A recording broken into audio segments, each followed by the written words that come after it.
when you're single after these divorces or long-term relationships, all of these things, you've been hurt and you're single, and then but your life still revolves around the same system, right? You have to go shopping, you have to eat, you have to um, clothes, just life itself. These are have tos, and if you have a parent like I did, you have to go take care of that parent. There's so many have tos that exist in your life during that time, right? So, so yeah, when you think about it, peep game.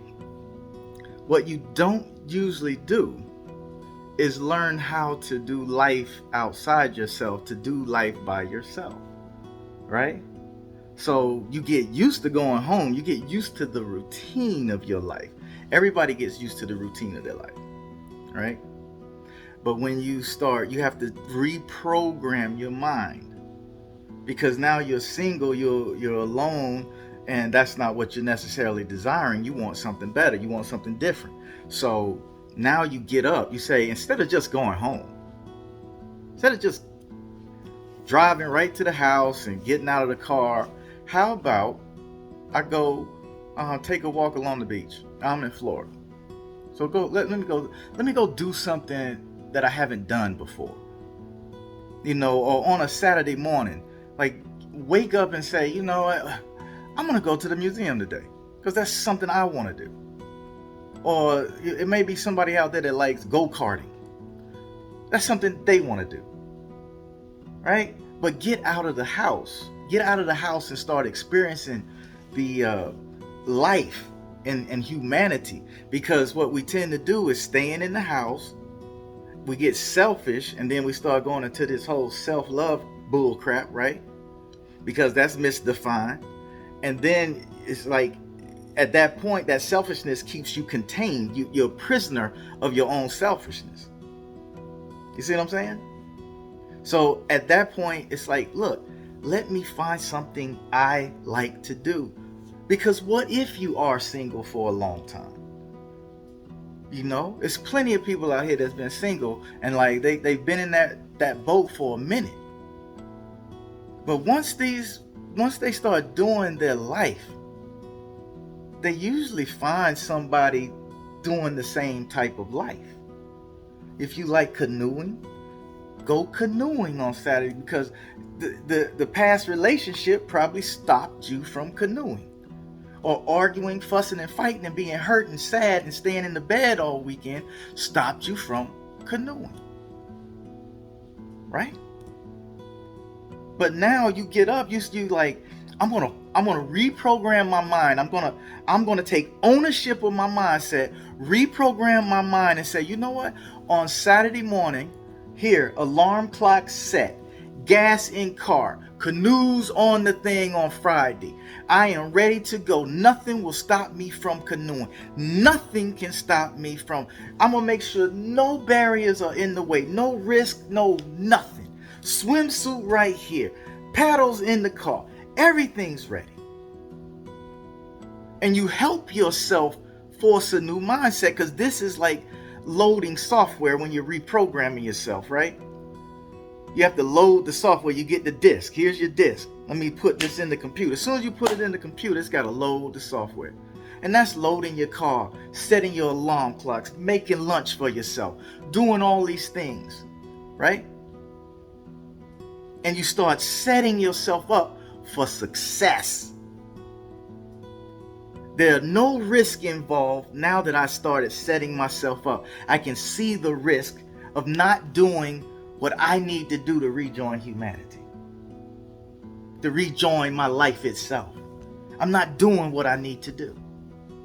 So I get my butt up and go do what I need to do to make a better me. And the only thing I have to worry about is what everybody has to worry about at that point in time: death. That's the only thing that's going to keep me from doing what I said I was going to do. Because I'm not going to lie to myself. I'm held myself accountable because I have all of this stuff jammed up in the car, packed, ready to go. There's nothing that can stop me but myself. And if I stop myself, then I'm going to have to suffer taking all of that stuff out of the car and moving it back into the house. So I'm creating an environment of success for myself. Constantly focused on creating a full environment of success for me. Success for my reprogramming. And it's just like if you had a computer. You like, well, I have super Microsoft Word or some crap, right? Some super application, and you really have to use it for your job in order to make a living, in order for you to succeed and survive. So you have to put this software on. But your operating system says you need more memory to use this, more RAM, right? So you go out and you get the appropriate amount of RAM. That's the work that you do on yourself. That's your work. You get the appropriate amount of RAM and you put that into your operating system, on your CPU, on your computer. And then you say, this thing may have to upgrade again, update this software. Let me put extra RAM on this so I can, because I'm looking at the future me. I'm gonna future-proof my computer, my operating system. I'm gonna do extra work on myself to ensure that I am successful. And then I can put this program that I want to use out there. I can hit boop, and it starts loading.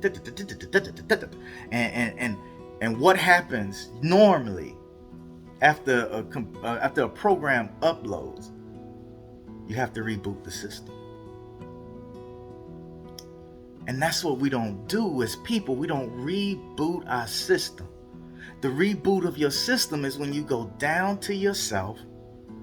You're usually alone, and you're doing this little practice things I'm telling you to do. I'm gonna wake up. I'm gonna set my day outside the house. Even if you don't have a car, you can sit outside your house. You can sit in a chair outside your house. But get out of the house. Go for a walk. Now, if you can't walk, if you can't leave the home, if that's the thing, get your space, get your mindset space. If you're a write, film yourself, make your documentary, change your life, improve, or use that internet to make things happen. Use it for humanity. Because the more you do for humanity, the more you do for yourself. It's just how it works. So when you're rebooting, you're out there doing these things to find out how the computer works, how this application actually works in my system. You see what I'm saying? And now, once you find out how the application works, it's ready for humanity to use. Anybody can use it. You can teach people how to use you. You can show people how to do life with you. That's the rebooting, that's the upgrading and programming of your mind. This is how it all works. And it's so simple. We complicate it with feelings instead of facts. You get to have feelings after you have facts. You know, you just won $1 million. Oh! Yeah, facts is you got the money. Oh! Now you get some feelings, right? But this is how it is. We have to look at life for the process that it must go through. Programming, reprogramming, rebooting, and updating. And applying new software that everybody can use. Believe that.